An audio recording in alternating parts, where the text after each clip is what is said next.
Bismillahirrahmanirrahim. Bonjour à tous et à toutes. Aujourd'hui, je vais vous parler de quelque chose qui va vous intéresser. Bon, le sujet de notre exposé intitulé Cadrage et composition. Et concernant notre plan,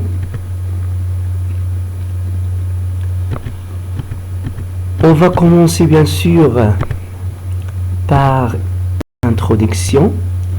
Ensuite, on va parler des choix à faire concernant le cadrage, puis les règles de composition, et après on va parler des éléments à prendre en compte, et bien sûr une conclusion. Donc, le premier chapitre, intitulé le cadrage. C'est la première décision à prendre lorsque l'on cadre un sujet. Généralement, c'est le cadrage horizontal qui s'impose naturellement au photographe. Plusieurs raisons expliquant cela. Le cadrage horizontal généralement correspond plus à notre vision humaine. Les boîtiers photographiques sont conçus pour faciliter ce type de cadrage. Le cadrage horizontal produit une image paraissant plus équilibrée, plus stable. Donc, on va commencer par le cadrage horizontal. On appelle le cadrage horizontal généralement le format paysage. Il est très utilisé en photo de paysage car il permet de montrer une scène sous un angle important. Il convient également aux photos de groupe ou bien des photos de sport, ainsi de suite. Donc voilà l'image qui montre le cadrage horizontal. Mais la question qui se pose, pourquoi choisir le cadrage horizontal? Bien sûr parce qu'il donne une sensation de calme, de douceur et de profondeur. Deuxièmement, le cadrage vertical.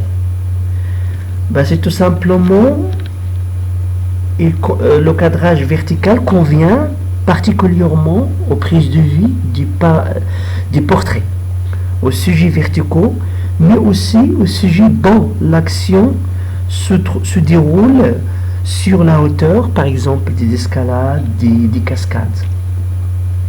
Mais pourquoi choisir le cadrage vertical? Parce que le sujet l'impose tout simplement, ou parce qu'il donne une impression d'action et de proximité.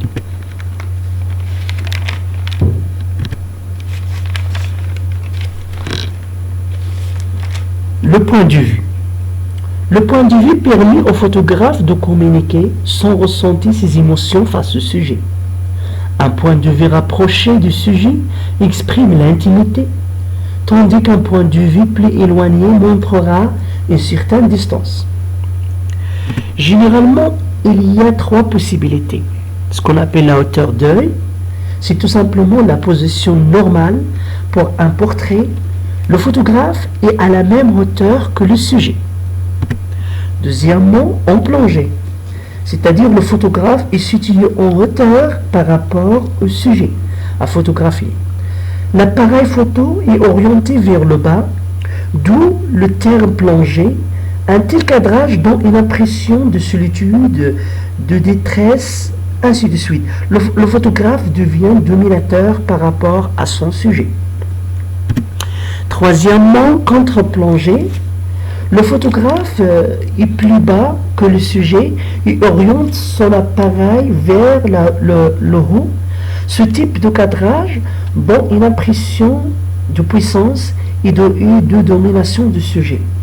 Il accentue les perspectives tout en réduisant les plans horizontaux.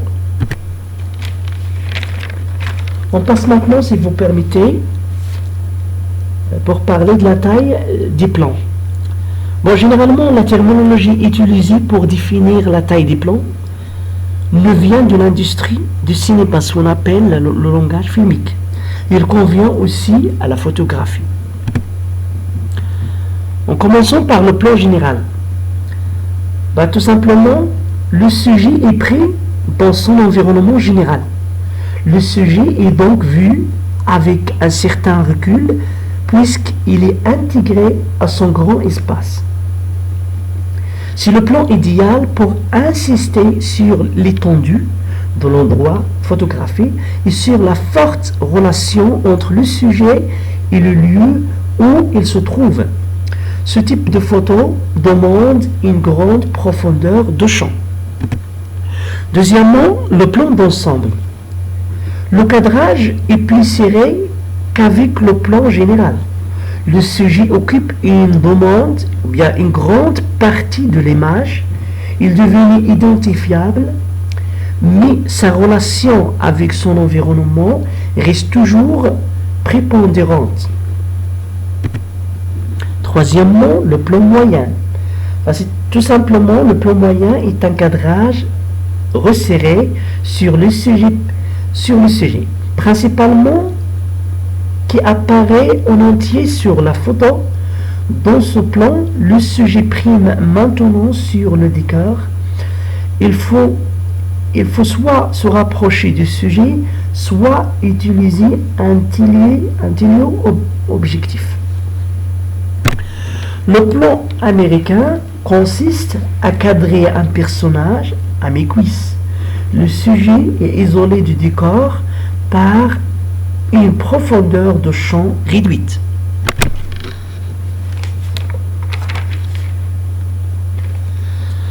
Comme vous voyez dans l'image, on va parler de plans rapprochés. Généralement, il existe deux types de plans rapprochés. Le plan rapproché taille et plan rapproché poitrine. On ne voit que la partie supérieure du sujet comme vous voyez dans l'image. Le gros plan, tout simplement, il consiste à cadrer une partie importante du sujet pour la mettre en valeur. Le décor est alors inexistant. Il faut rester vigilant sur les détails car le moindre défaut sera visible sur la photo. Le très gros plan que vous voyez dans l'image consiste à remplir le cadre par une petite partie du sujet. On isole donc un détail. Tout simplement, pour les trois plans, l'éclairage du sujet et l'exposition sont des éléments primordiaux. On passe maintenant, si vous permettez, aux deuxième partie de notre sujet. Il s'agit des règles de composition. Très important de savoir ces règles. Donc, on va parler tout simplement de la règle des tiers. La règle des tiers est l'un des concepts fondamentaux dans l'art de la composition, ici aussi plus connu en photographie. La règle des tiers consiste à placer les personnages, objets, portant ou tout autre élément clé sur des lignes imaginaires qui divisent l'image en parties égales, comme vous voyez dans l'image. Qui divise l'image en parties égales. Ces lignes, comme vous voyez, deviennent être placées au tiers horizontaux et verticaux. On les appelle des lignes de force. On les appelle des lignes de force, intersection des points forts.